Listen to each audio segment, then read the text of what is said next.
अस्सलाम वालेकुम। एक नए व्लॉग में सोहेल रशीद आपसे मुखातिब, और आज मेरे साथ बहुत ख़ास मेहमान मौजूद हैं और किसी तारुफ के मोहताज तो नहीं, लेकिन फिर भी कई लोग होंगे जो शायद पहली बार आप, क्योंकि मेरे साथ तो पहली बार आए। रियाजुल हक साहब सीनियर सहाफ़ी, तहकीकाती सहाफ़ी, बहुत बड़ी बड़ी इन्वेस्टिगेटिव स्टोरीज़ करते हैं और कुछ तो ऐसी स्टोरीज कार गुजरे हैं कि आज भी उनका मैं हवाला देते हुए सोचता हूँ कि क्या अब तब नज़रअंदाज हो गई थी तो अब ना पकड़े जाएँ।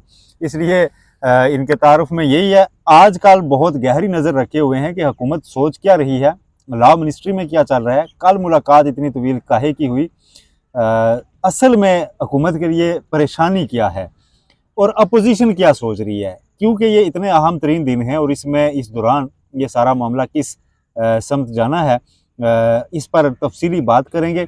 इसके अलावा आज आपको बताते हैं कि डैम फंड्स जिसका बहुत चर्चा थी कि जी बड़ा कुछ खा गए हैं साकिब निसार, पता नहीं क्या, आज सुप्रीम कोर्ट के सामने उसका भांडा फूटा कि उसमें कोई किसी किस्म की बेज़ाब्तगी रियासत नहीं पाई गई।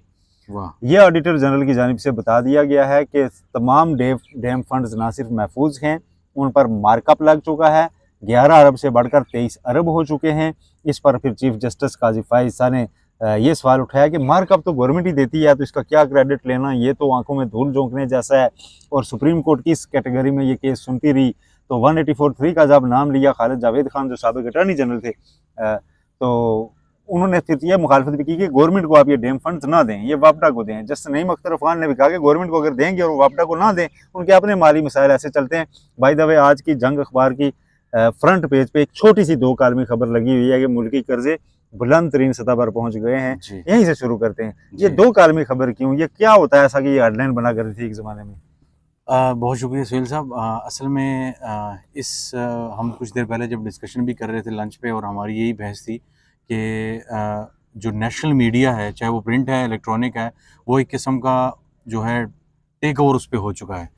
और इस वजह से हम देखते हैं कि हज़ारों लाखों लोग पाकिस्तान में जो सच जानना चाहते हैं वो वीलॉग्स की तरफ, पॉडकास्ट की तरफ जाते हैं। वो क्यों जाते हैं? वो इस वजह से जाते हैं कि मेन स्ट्रीम मीडिया मुकम्मल तौर पर जो है उस पर कब्ज़ा हो चुका है। अनफॉर्चुनेटली ये एक रियलिटी है, इसमें कोई झिझक हम महसूस नहीं करते, चाहे वो अखबार है, चाहे वो प्रिंट है। यही खबर कितने हज़ार अरब रुपए का जो कर्जा है वो हुकूमत पे जो है वो आ चुका है।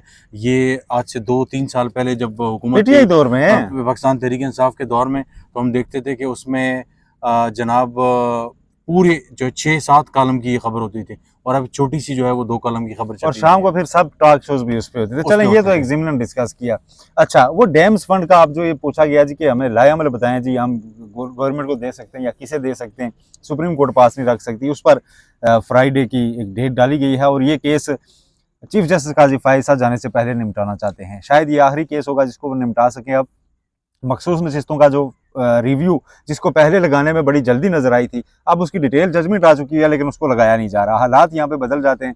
वजह यह है कि वो जब भी लगाई जाएगी उसमें वो 8 जजेस भी बैठेंगे, उन 8 जजेस को खुल के बोलने का मौका भी मिलेगा। उन 8 जजेस को अगर वो रिव्यू लगा तो उन्होंने ये जो प्रैक्टिस एंड प्रोसीजर के तहत कायम कमेटी है, ये इसके ऊपर वो सवालात उठा रहे हैं, वो 8 उठते हैं और उसके साथ अगर एक आधा कोई और उठ जाता है तो ये जाते जाते एक बड़ा नाखुशगवार लम्हा होगा चीफ जस्टिस काजी फाइज़ साहब के लिए। इसलिए वो केस मेरी ज़ाती राय में अभी नहीं लग रहा, और उसको लगने में शायद अब 25 के बाद ही लगे, क्योंकि इस दौरान कोई भी नया तनाज़ा जो है वो खड़ा नहीं किया जा रहा। और तब तक सफ़ेद झंडे तो हमने आपको कल बताया था कि लहरा दिए गए हैं। कल की अगर हम बात करें तो रियाज साहब कोई बड़ी तवील मीटिंग की बाज़गश्त थी इस्लामाबाद में कि प्राइम मिनिस्टर ऑफिस में कोई मीटिंग चल रही है। ये क्या माजरा क्या था, इसमें क्या सारा चल क्या रहा है? मेरा ख्याल है कि कुछ दिनों के लिए पीटीआई जो है वो गंडापुर साहब यहाँ पे आए इस्लामाबाद में, और जो प्रेशर था इमरान खान जो चाह रहे थे वो प्रेशर बिल्ड हुआ, जिसकी वजह से जो तरमीम वाला मामला है उसमें जो है वो रखना आया। लेकिन हुकूमत के लिए सबसे बड़ा जो चैलेंज है रियासती इदारों के लिए, वो है शंघाई ताउन तंजीम का जो इजलास है 15-16 को होना है। वो हर हाल में उसको कामयाब बनाना है और बखैर आफियत करवाना है। और हमने देखा भी कि 2 दिन पहले रात को जो है वो चाइनीज़ जो आईपीपी से रिलेटेड जो चाइनीज़ थे उनके जो है वो काफ़िले पे है जो है वो हमला हुआ, 2 चाइनीज़ भी उसमें मारे गए। तो एक बहुत बड़ा लॉ एंड ऑर्डर का चैलेंज भी हुकूमत को दरपेश है। ऊपर से ज़ाहिर है ये धरने, और ये सिलसिला पीटीआई ने मज़ीद 3 धरनों का इस्लामाबाद के अलावा मुल्तान वगैरह में भी ऐलान कर दिया है। तो बहुत बड़ा चैलेंज है हुकूमत के पास कि 15-16 को एक तो शंघाई ताउन तंजीम का इजलास होगा, दूसरा उन्होंने इंश्योर करवाना है। कहा यह जा रहा है कि 18 को शायद जो है वो तरमीम के हवाले से दोबारा जो है वो कौमी असम्बली का, काबीना का और सेनेट का इजलास बुलाया जाएगा, यानी जिसमें फौरी बाद फौरी बात कॉन्फ्रेंस के 16-17 नहीं दिया जाएगा। बिल्कुल ऐसे ही है, जो है 15-16-17 तक वो हो जाएगा। 18 तक इमरान खान पे पाबंदी है हर किस्म की मुलाकातों की भी।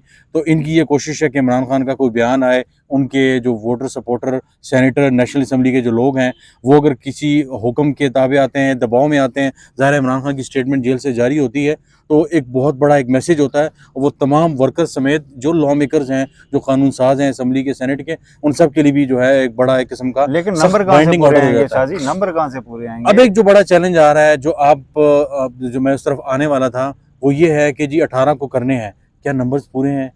नहीं है। फिल वक्त ये बताया जा रहा है कि नंबर्स पूरे नहीं है। हुकूमत तासुर ये दे रही है, इदारे तासुर ये दे रहे हैं। आप हैरान होंगे, अंसार अब्बासी साहब बड़े सीनियर इन्वेस्टिगेटिव जर्नलिस्ट हैं, पिछले दिनों उन्होंने कहा कि सात जो हैं वो कौमी असम्बली में और 5 सेनेट में इनके पास सीटें कम हैं।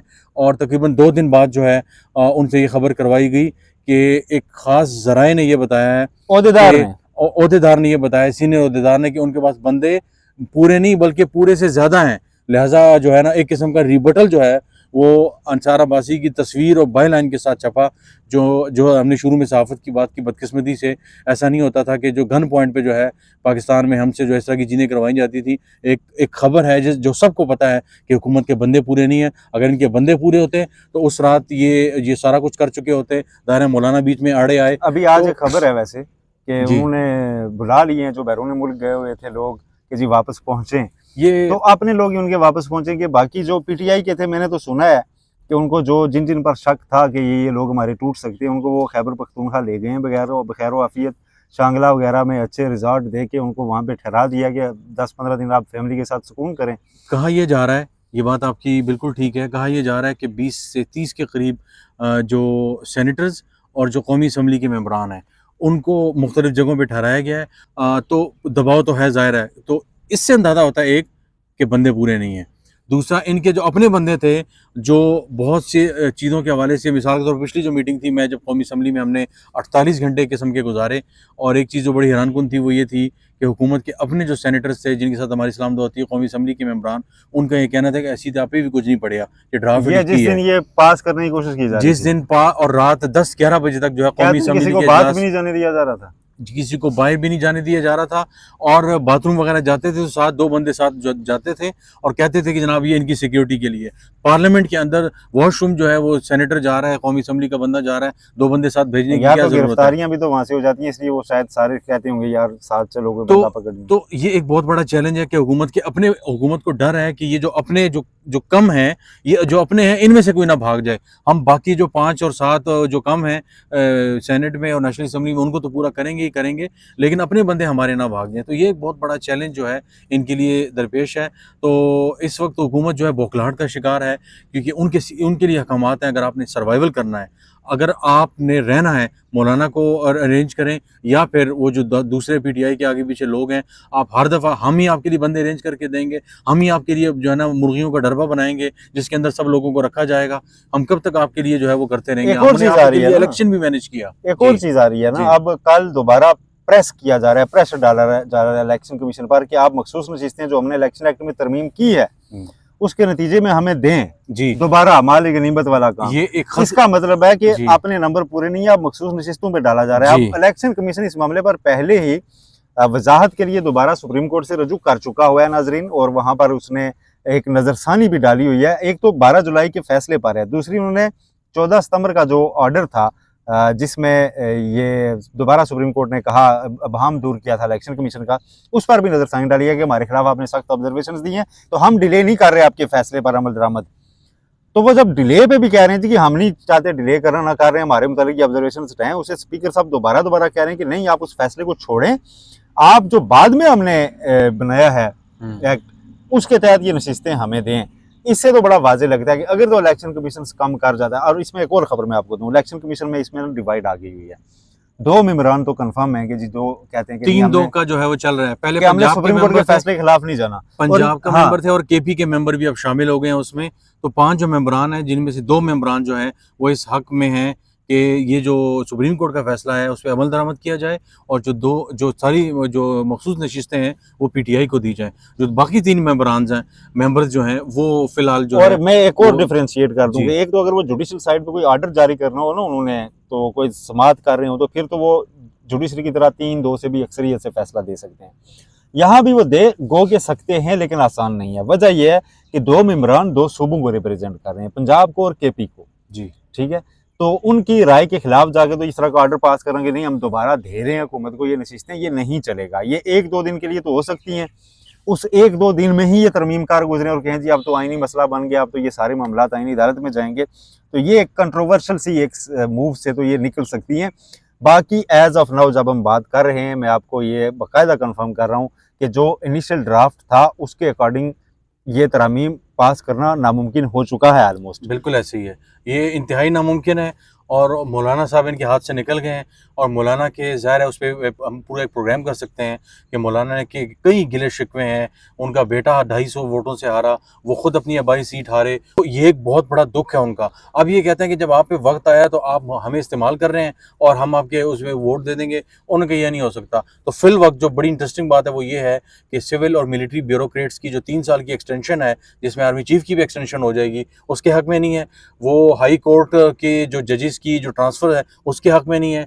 और फायज ईसा के हवाले से उनका है कि जो कॉन्स्टिट्यूशनल कोर्ट है, हाँ जी कॉन्स्टिट्यूशनल कोर्ट है, उसको तो आप बना सकते हैं, या उन्होंने एक ये सजेस्ट किया है कि एक बेंच होगा जो सीनियर जजेस पे होगा और वो जो है इस तरह की केसेस को सुनागा, अलग से कोर्ट ना बनाई जाए।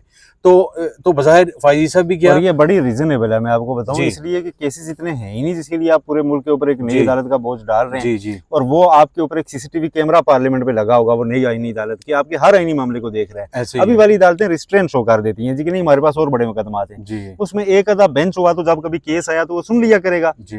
और हर महीने की काज लिस्ट जारी करते हुए मशावरत से आप उस बेंच को कंस्टिट्यूट कर सकते हैं, उसको रिशफल कर सकते हैं। कुछ भी हो सकता है कि ये आईनी मुकदमात सुनने के लिए हमारा बेंच होगा, और हाँ उनसे रिक्वेस्ट की जा सकती है आप उनके इंसेंटिव बढ़ा दें कि आप आईनी मुकदमात सैटरडे को सुन लेना। ठीक है, बिल्कुल। तो एक आपके अगले 5-6 महीने में मुल्क में कोई आईनी मुकदमा बचा ही नहीं होगा, तो आप आईनी अदालतों को क्या करेंगे? बिलावल भुट्टो जरदारी कह रहे हैं 5 आईनी अदालतें, चारों सूबों में भी एक चाहिए उनको। ये पैरेलल जुडिशल सिस्टम नया बन रहा है। ये चाह रहे हैं कि जिस तरह 18वीं तरमीम में इन्होंने सिंध को NFC अवार्ड दे दिया, पैसे दे दिए, सारा कुछ दे दिया, अब अदालतें भी इनकी हो जाएं। आप सुबह मैंने थोड़ी देर पहले जो आपसे डिस्कस किया कि पाकिस्तान बार काउंसिल की जो तजावीज़ हैं, हमने वज़ीर आज़म की तवील मुलाकात की बात की लॉ मिनिस्टर के साथ, तो उसमें बज़ाहिर ये तजावीज़ भी शामिल हैं कि जो बार काउंसिल ने जो तजवीज़ दी है उसमें यह है कि आर्टिकल 199 के तहत गालिबन कि जो किसी भी हाई कोर्ट से जो केसेस हैं वो कॉन्स्टिट्यूशनल कोर्ट का इख्तियार होगा कि अलाउ करेगी कि वो किसी दूसरे सूबे की जो है कोर्ट है उसमें भेजा जा सकेगा। ये तो बिल्कुल बदनीयती भी मबनी है। यानी इस्लामाबाद हाई कोर्ट में आजकल आपको 6 जजेस की वजह से बहुत ज़्यादा प्रेशर का सामना करना पड़ रहा है। देखा जाए तो 8 जजेस बनते हैं, तो 8 जजेस जो है वो आपके हक में नहीं फैसले दे रहे, या आप समझते हैं कि वो आपके रास्ते की रुकावट है, तो वो सारे केसेस आप यहाँ से या बलोचिस्तान ले जाएंगे या सिंध ले जाएंगे, तो आप अपनी मर्जी के जो है उनसे नताइज हासिल कर लेंगे। ये बड़ी खतरनाक मूव है और मुझे लगता है कि नई तरमीम आएंगी, शायद उसमें ये जो है तरमीम है वो भी उसमें शामिल होगी जो बार काउंसिल की। जो बार काउंसिल ने बिल्कुल यही कहा है कि केस एक अदालत से दूसरी अदालत में भी आप शिफ्ट करा लेंगे, जहाँ पे देखा कि ये जज अड़पास कर रहा है तो किसी दूसरे में लेके ये वो अल्टीरियर मोटिव है और ये बहुत डेंजरस मूव है। By the way bar council जो इस वक्त बैठी हुई है ना जी, पाकिस्तान बार काउंसिल, उनके नीचे मेजोरिटी बार काउंसिल तो खिसक गई है उनके हाथ से। ठीक है, इस्लामाबाद की उनके पास नहीं है। एक सिंध बार काउंसिल से उन्होंने एक रामिया जारी करवाया। बाकी एक और खबर मैं आपको देता चलूँ नाजरीन के, जो ये मुजवजा आईनी तरमीम है, इस पर बलूचिस्तान आपको सरप्राइज दे सकता है। बलूचिस्तान बार ने सबसे पहले सबसे सख्त स्टैंड लिया था। आज बलूचिस्तान बार ने हाई कोर्ट बार ने इन मुजवजा तरमीम को बलूचिस्तान हाई कोर्ट में चैलेंज कर दिया है। तो बलूचिस्तान हाई कोर्ट से ये ऑर्डर भी आप एक्सपेक्ट कर सकते हैं कि वहाँ से कोई रिस्ट्रेनिंग ऑर्डर आकर एक बाजी पलट सकता है। फिर उसके खिलाफ ना आपको सुप्रीम कोर्ट आना पड़ेगा। तो सुप्रीम कोर्ट आप आएंगे तो वहाँ पर फिर आपको बड़ा बेंच बनाना पड़ेगा। आईनी तरमीम का मामला है, सीनियर जजेस इस वक्त बैठने को तैयार हैं नहीं, क्योंकि वो कमेटी की तश्कील 9 को ही एक्सेप्ट नहीं कर रहे। तो ये सारी सिचुएशन फंसी हुई है। अब अगले 12 से 15 टोटल दिन हैं। कल शाम को कुछ ज़राए ने बताया है कि चीफ जस्टिस काजी फायज ईसा की अलविदाई जो तकरीबात हैं उसके लिए तैयारियां भी शुरू हो गई हैं। कैटरिंग वाले से भी बात हो रही है। आप लोगों को दावत मिली है या नहीं? नहीं, हमें क्यों दावत मिलेगी। अच्छा। तो उसके बाद ये सारे सिलसिले एक तरफ चल रहे हैं और माहौल अंदर का खुशगवार करने की कोशिश हो रही है कि चलें रुखसत हो, अच्छे से हो। हम्म, तो ये सारी सिचुएशन है आपके सामने। मुझे बताएं जाते जाते hmm, short sweet and smart question, hmm. क्या गवर्नमेंट आपको अगले 12 से 15 दिन में 25 से पहले पहले अपनी मनमानी की तरमीम करने में कामयाब होती दिखाई दे रही है? इंफॉर्मेशन बेस बताइए। अगर हक़ाइक़ को देखा जाए तो नामुमकिन लग रहा है, लेकिन एड़ी चोटी का जोर लगा जाएगा। इस सिस्टम की गारंटी तब ही मुमकिन है कि 25 के बाद जो है ना, कुछ लोगों की जो है अगले 3 साल के लिए एक किस्म की इस सिस्टम में रहने की गुंजाइश पैदा की जाए। और एक और बात मैं आपको बताता चलूँ कि जो तरमीम है उसमें 5 साल के लिए चीफ इलेक्शन कमिश्नर की एक्सटेंशन भी शामिल है, और उसमें एक रेजोल्यूशन के थ्रू कौमी ये असम्बली आप की एक बड़ी खबर रेजोल्यूशन दे रहे आएगी। हैं कि जी जी, उसमें ये शामिल है, और एक रेजोल्यूशन के थ्रू उसमें ये शामिल है तरमीम में। एक सिंपल सी सादा सी तहरीक आएगी कौमी असम्बली के अंदर। उसके बाद जो चीफ इलेक्शन कमिश्नर है टिल फर्दर ऑर्डर्स कंटिन्यू जो है वो कर सकेंगे। एक और जो तरमीम है उसमें यह है कि वो 5 साल के लिए कंटिन्यू कर सकते हैं। और अगर ये नहीं होता 25 तक, तो इसका मतलब ये अगले 6 माह में शायद ये हुकूमत ना रहे। बहुत ये शुक्रिया रियाजुल हक साहब, आपने गुफ्तगू सुनी। वक्त थोड़ा है अभी, अपना ख्याल रखिएगा। अल्लाह हाफिज़।